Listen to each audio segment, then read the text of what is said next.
on, go this time. Yes, nice one, Frentzen. David Coulthard has got hit. Mika Häkkinen coming up alongside him. David Coulthard is blocked by Frentzen. Häkkinen moves up into second position. So he's already taken his teammate, David Coulthard, whose job now will be not only to... Oh, somebody's over. Bang! That's a Benetton in the background. Sauber, I think, Murray. Sauber upside down. Yeah, Sauber upside down. Benetton behind it. And oh dear, the driver should be all right. You can see him moving inside the car. Now, it's probably Jean Lacey at the back of the grid because he was behind his teammate, Pedro Diniz. Now he's strapped into the car. He will be literally hanging from his seatbelt. Red flag, of course. I can't really see they could cover this under the safety car. Well, there is Wurz running in. That was the Benetton. And they turn the Sauber over.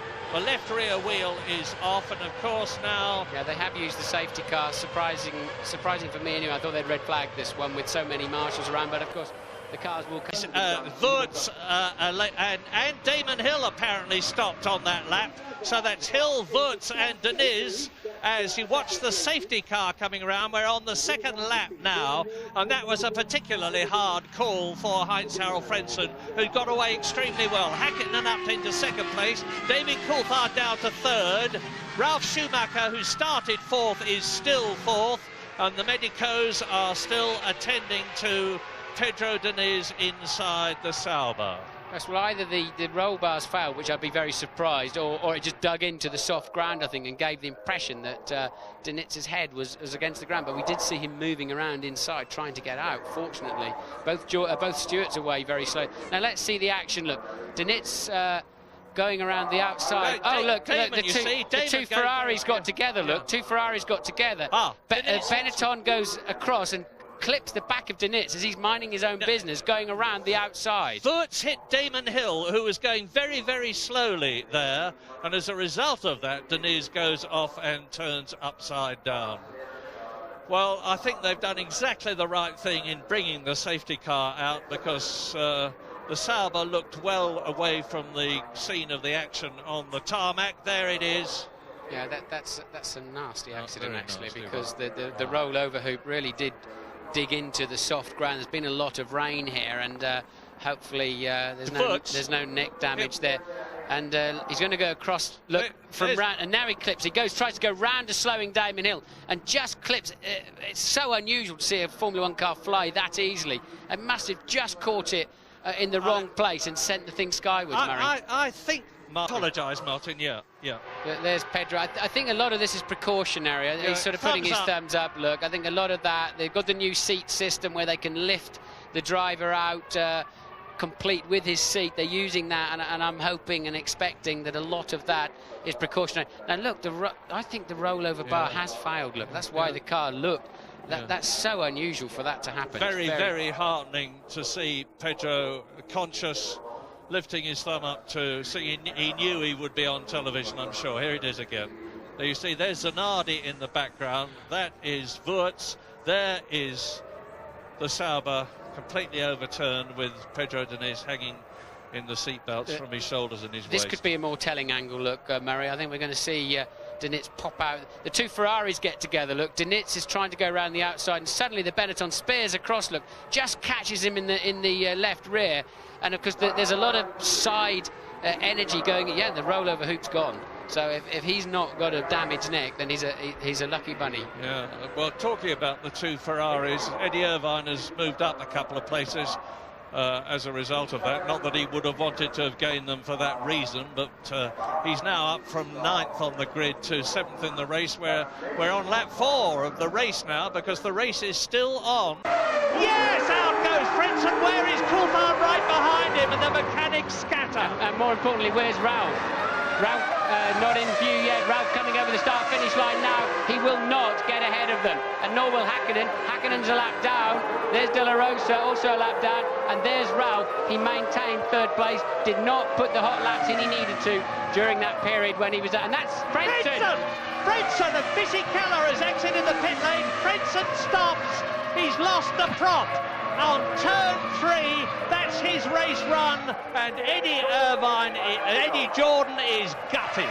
both his cars out of the race, and that is the end of Heinz-Harald Frenzen's chance of winning and getting 10 World Championship points, which means to say that David Coulthard now is on 10 World Championship points. Remember, he is in 4th position in the championship at the moment. He's currently equal on points with Frenzen. Here we go, look, this is Frenzen, just a mechanical problem, look, comes out of the pits. Maybe it's some kind of drivetrain problem, but you know the pits are quite greasy. Normally you don't put too much energy in coming out of there on a day like today, but clearly something gone wrong in the transmission. Coulthard easily taking the lead, and Schumacher now 6 or 7 seconds behind as they pull him out of the way. They covered that.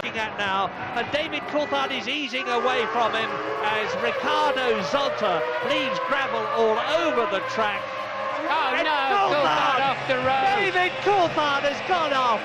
Wow, my God, this is unbelievable. Schumacher leads, Fisichella is second, Barrichello is third, Johnny Herbert is fourth, and Villeneuve is in 5th position, and Eddie Irvine is in the points. Remember, I said, watch Ralf Schumacher. Well, Ralphie is making my forecast come true as off the circuit plunges Coulthard. Turn 4, he just snatched the brake on the way in, ran wide and just couldn't prevent it. Look, he stalled the engine and he's only going to nudge the tyres. If the engine was running, he might be able to reverse out of there, but the engine is already gone, and that is David Coulthard's World Championship chance gone in a heartbeat with one error. Well, of the Benetton and the Ferrari fighting it out, and then is Fisichella. He stalled it too. He's out of the race. He's out of the race. Schumacher leads. Giancarlo Fisichella retires the Benetton. We don't know what happened to him. I think you find he's gone off somewhere. So, well, he's obviously gone off somewhere, but I think you find he's gone off by himself. It doesn't look like a technical problem. He's too far away. He's got to, maybe gets on the throttle too early or whatever. Yeah, look, we saw him go over there earlier on, didn't we? It's the second time he's been across there, except he's got much more of an acute angle. In fact, now he's completely sideways. He's going to go off the road backwards, and I think the engine has already stalled. We will now never know whether that car needed to come in for fuel or not. And Eddie Irvine is in the points because he has moved up a place as the disheartened and understandably so Giancarlo Fisichella leans his head against his arm on seeing a race victory again disappear. He lost one. That is Rocco Benetton, the top man of the Benetton team, and he is obviously as distressed as Fisichella is. But meantime, here's the man. Here is Ralf Schumacher, with Jarno Trulli now in 2nd position. Johnny Herbert is 2nd, I'm sorry. And off goes Schumacher. I can't keep up with this from there, but I'm a bit concerned as to why the left front is up in the air. He's got a puncture. I think he's got a puncture, right rear puncture. The left front was up in the air. Right rear? Yeah, he's got a right rear puncture. It's clear to see now. And so Ralph has got, I don't know which corner it was, how far he's got to get back to the pits. It looks quite a long way.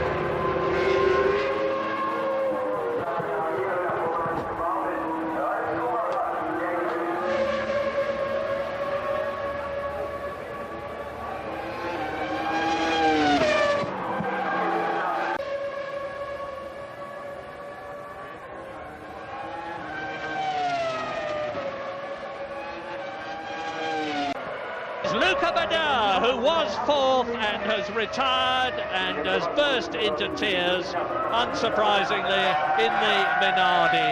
And now on lap 56, Johnny Herbert, and here is Johnny Herbert in the Stewart. Johnny Herbert in the Stewart turns into corner 13 and takes the checkered flag to win. And there is Jackie Stewart. Because there are 32 points to be won in the next 2 races. But never mind that. Look at this, an historic picture. Stewart white overalls, Johnny Herbert the winner. as the British national anthem sounds out.